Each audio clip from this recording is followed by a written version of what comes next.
សុភីព្រំទុំសំនឹងសម្រសំនឹងសម្រលោកអាចារ្យធម្មបតីសូមជូនពរជ័យដល់កូនស្រីប្រុសសូមជូនពរជ័យដល់កូនស្រីប្រុស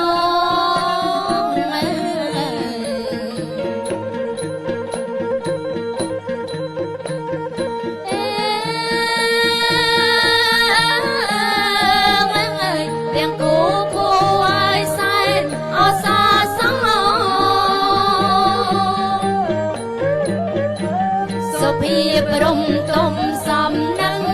សម្រសំនឹងសម្រ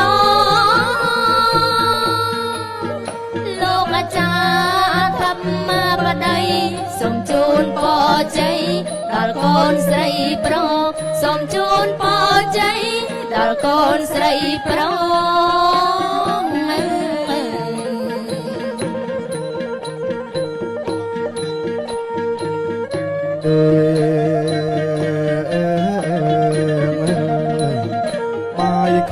បាយខុនអចងដៃមកចានខ្ញុំមកបាយខុនអចងដៃ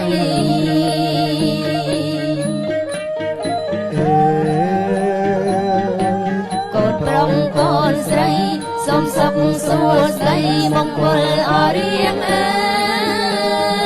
យមង្គលរៀងអើយអំបងបីសរសៃ